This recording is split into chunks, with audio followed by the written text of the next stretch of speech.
Hello everyone. Banking में आज हम अपनी यूनिट सेकंड का 4th चैप्टर स्टार्ट करेंगे, भूमि बंधक या विकास बैंक। आज हम इस चैप्टर के अंदर अपने 2 टॉपिक्स को कंप्लीट करेंगे। एक तो इसका अर्थ क्या है और ये कितने प्रकार का होता है।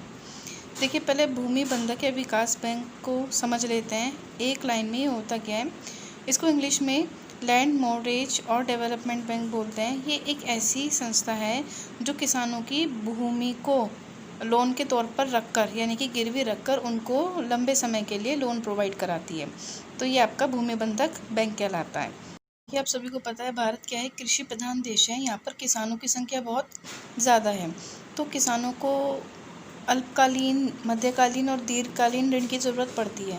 तो ये ऋण की पूर्ति या तो वो सहकारी साख समितियाँ द्वारा कर लेते हैं या फिर उसमें कृषि साख समितियाँ द्वारा कर लेते हैं। लेकिन भूमि में सुधार करने के लिए, भूमि को खरीदने के लिए, वैज्ञानिक यंत्रों को खरीदने के लिए काफ़ी समय लॉन्ग टर्म लोन की ज़रूरत होती है। तो लंबे समय के लिए लोन ना तो आपकी सहकारी समिति ही दे सकती है और ना ही ये कॉमर्शियल बैंक देते हैं। तो इस दीर्घकालीन लोन को प्रोवाइड करने के लिए इन बैंकों की स्थापना की गई थी। तो आपको उद्देश्य समझ में आ गया कि भूमि में सुधार करने के लिए, नई भूमि खरीदने के लिए, बड़े बड़े वैज्ञानिक यंत्रों को खरीदने के लिए किसानों को लंबे समय अवधि के लोन की आवश्यकता होती है। और ये लोन कोई भी सहकारी साख समिति या औद्योगिक बैंक पूरा नहीं करता। तो इसलिए इन भूमि विकास बैंकों की स्थापना की गई थी। अच्छा, वर्तमान में इनको सहकारी कृषि या ग्रामीण विकास बैंक के नाम से भी जाना जाता है। तो सहकारिता के सिद्धांत के आधार पर ही इनकी स्थापना की गई थी। अब हम इसके अर्थ को देखते हैं। तो अर्थ मैंने आपको पहले भी बता दिया कि लंबे समय यानी कि दीर्घकालीन ऋणों की पूर्ति के लिए भूमि बंधक बैंक उपयुक्त किए जाते हैं। लेकिन ये दीर्घकालीन ऋण किसके लिए होते हैं? किसानों के लिए। तो किसानों को लंबे समय के लोन देने की व्यवस्था जो बैंक करते हैं वो आपके भूमि बंधक या भूमि विकास बैंक कहलाते हैं। और ये किसानों को ही उनकी भूमि को गिरवी या बंधक के रूप में रखकर लोन प्रोवाइड कराते हैं। अब इसकी परिभाषा देखिए क्या लिखी है कि वह संस्था जो भूस्वामी मतलब ज़मीन के स्वामियों की भूमि को रहन रखकर, गिरवी रखकर, भूमि की धरोहर पर, यानी कि भूमि को गिरवी रखकर उनको लोन प्रोवाइड कराते हैं, क्या होते हैं? भूमि विकास बैंक या भूमि बंधक बैंक कहलाते हैं। सिंपल मीनिंग है, आपको ये समझ में आ गया होगा। अब हम अपने नेक्स्ट टॉपिक पर आते हैं। विकास बैंक होते कितने प्रकार के? तो इनको 2 पार्ट्स में डिवाइड किया गया है। पहला संगठन के आधार पर, यानी कि on the basis of organization, और दूसरा एरिया के आधार पर, क्षेत्रीयता के आधार पर। तो संगठन के आधार पर ये हमारे 3 प्रकार के, पहला आपका सहकारी, दूसरा आपका मिश्रित पूंजी वाले, तीसरा आपका अर्ध सहकारी, और क्षेत्रीय के आधार पर आपका प्राथमिक और केंद्रीय। तो बेसिकली कितने प्रकार हुए? 2। संगठन के आधार पर 3 प्रकार, सहकारी, मिश्रित और अर्ध सरकारी, सहकारी, और क्षेत्रीयता के आधार पर हमारे प्राथमिक और केंद्रीय विकास बैंक। तो अभी हम संगठन के आधार पर ज़रा पढ़ते हैं कि संगठन के आधार पर सहकारी भूमि विकास बैंक होते क्या हैं। तो सहकारी भूमि विकास बैंक सबसे पहले ध्यान रखेंगे कि जर्मनी और अमेरिका में पाए जाते हैं। इनका निर्माण भी सहकारिता सिद्धांत के आधार पर हुआ है। इनका मेन मोटिव लाभ कमाना नहीं होता, इसलिए ये केवल अपने सदस्य को ही ऋण देते हैं। ये बैंक महाजन द्वारा ली जाने वाली ब्याज की दर को कम करने का प्रयास करते हैं। महाजन और साहूकार होते हैं तो वो तो ज़्यादा लोन लेते हैं, लेकिन ये उससे कम दर पर ब्याज लेते हैं। और ये अपनी पूंजी देनदार बंधक बॉन्ड, जिसे आप मॉर्गेज बॉन्ड बोलते हो, उसको बेचकर प्राप्त करते हैं। तो आपको 5 इसमें पॉइंट्स याद रखने पड़ेंगे। सबसे पहला पॉइंट, ये कहाँ पाए जाते हैं? मुख्यतः जर्मनी, अमेरिका में। इनका निर्माण किस सिद्धांत के आधार पर हुआ? सहकारिता सिद्धांत के आधार पर। ये केवल अपने सदस्य को लोन देते हैं। इनका उद्देश्य लाभ कमाना नहीं होता। महाजन और साहूकार पर जो ब्याज की दर होती है ये उससे कम लेने का प्रयास करते हैं। और ये अपनी पूंजी केवल और केवल देनदार बंधक बॉन्ड के द्वारा ही प्राप्त करते हैं। दूसरा बैंक हमारा आता है मिश्रित पूंजी वाले भूमि विकास बैंक। इसको पूंजीवादी बंधक बैंक बोला जाता है। मिश्रित पूंजी, हमारी कंपनी भी आपने पढ़ी है कि कंपनी हमारी मिश्रित पूंजी होती है, क्योंकि वो क्या करती है, अपने अंशों को बेचकर अपनी पूंजी प्राप्त करती है। तो इसी प्रकार से मिश्रित पूंजी वाले जो भूमि विकास बैंक होते हैं ये भी अपने अंशों को बेचकर पूंजी प्राप्त करते हैं। जब ये अंशों को बेचते हैं तो इनका दृष्टिकोण कैसा होगा? कॉमर्शियल, यानी कि लाभ कमाने के लिए व्यापार करते हैं। और अपने अंशधारियों में लाभांश का वितरण करना भी इनका मुख्य उद्देश्य होता है। अब ये मिश्रित पूंजी है तो अंशों को बेचते हैं, सरकार का नियंत्रण इन पर होगा। और सरकार का नियंत्रण क्यों होना चाहिए? ताकि ये मनमाने ढंग से ब्याज को वसूल ना कर सकें। इस प्रकार के बैंक आपके कहाँ पाए जाते हैं? जर्मनी, स्विट्ज़रलैंड, डेनमार्क और नॉर्वे में पाए जाते हैं। इसके अंदर आपको 6 पॉइंट्स याद करने हैं। पहला, इनको कौन सा बैंक बोला जाता है? इन्हें पूंजीवादी बंधक बैंक बोला जाता है। ये जो बैंक होते हैं अंशों को बेचकर अपनी पूंजी प्राप्त करते हैं। ये कॉमर्शियल पर्पस के लिए यानी कि लाभ कमाने के उद्देश्य से काम करते हैं, और जब लाभ कमाने के उद्देश्य से अंशों को बेचेंगे तो अंशधारियों में लाभांश का वितरण भी किया जाएगा। इन पर सरकार का नियंत्रण होना आवश्यक है ताकि ये अपने मनमाने ढंग से ब्याज वसूल न कर पाएँ। और लास्ट पॉइंट है, ये बैंक कहाँ पाए जाते हैं? आपके जर्मनी, स्विट्ज़रलैंड, डेनमार्क और नॉर्वे में पाए जाते हैं। अब थर्ड पॉइंट इसमें आता है हमारा अर्ध सहकारी भूमि विकास बैंक। ये बैंक आपके भारत में पाए जाते हैं, इसलिए इनको मिश्रित भूमि विकास बैंक कहा जाता है।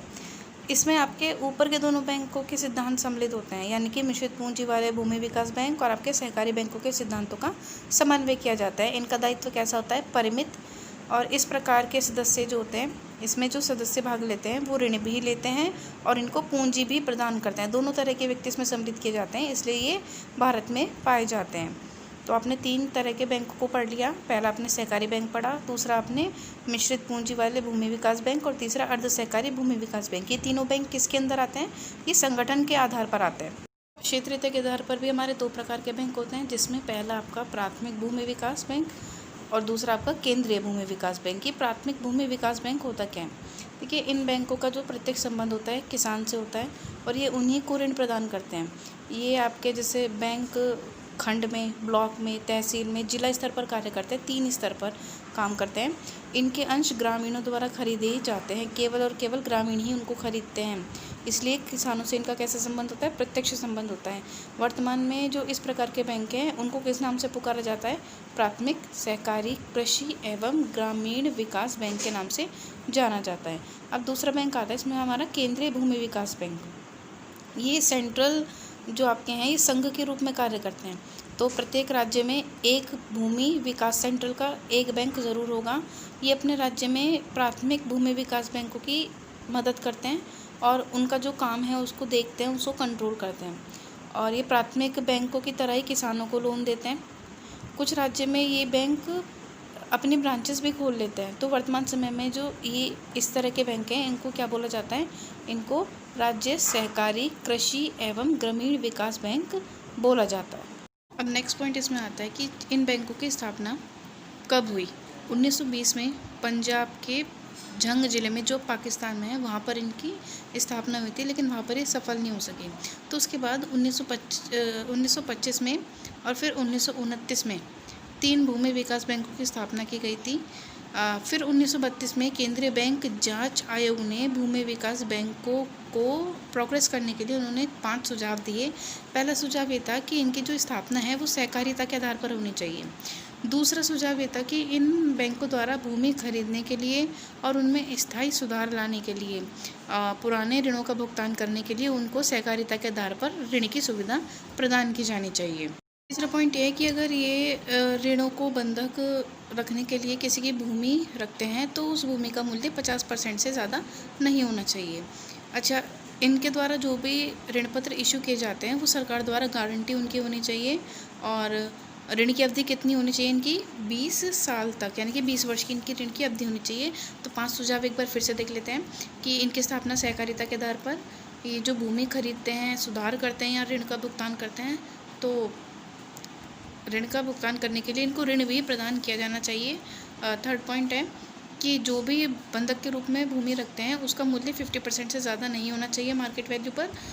सरकार इनको ऋण की गारंटी दे और इनकी जो लोन टाइमिंग पीरियड है वो 20 साल से ज़्यादा की ना हो। भारत में भूमि विकास बैंकों की वर्तमान स्थिति क्या है? इस समय देश में 1440 बैंक हैं, 20 आपके सेंट्रल हैं और 1780 के करीब इनकी ब्रांचेज हैं।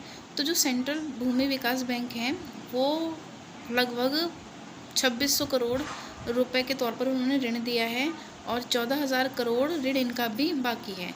तो इस प्रकार जो प्राथमिक भूमि विकास बैंक है उन्होंने 2,000 करोड़ के लोन दिए हैं और 8 से 9,000 का लोन उनका शेष है। तो वर्तमान स्थिति इसमें नॉर्मल है, ठीक है। तो नेक्स्ट पॉइंट इसमें आता है भूमि विकास बैंकों का कार्य। सबसे पहला कार्य क्या है? ऋण देना। किसको ऋण देते हैं? किसान को। कैसे देते हैं? लॉन्ग टर्म लोन देते हैं उनकी भूमि को गिरवी रखकर। दूसरा पॉइंट आता है इसमें बचतों को प्रोत्साहन देना।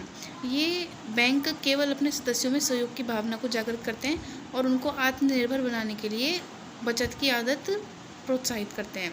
थर्ड पॉइंट है इसमें उचित परामर्श देना। ये बैंक अपने सदस्यों को भूमि के उपयोग संबंधी सारे उचित परामर्श देते हैं, उनकी समस्याओं का समाधान भी करते हैं। तो कार्य के अंदर आपके 3 पॉइंट आए। पहला कार्य ऋण देना, दूसरा बचत को प्रोत्साहन करना, तीसरी उचित परामर्श देना। इन बैंकों का उद्देश्य क्या होता है कि इन बैंकों का मेन उद्देश्य होता है कि जो पुराने ऋण हैं उनको चुका दिया जाए।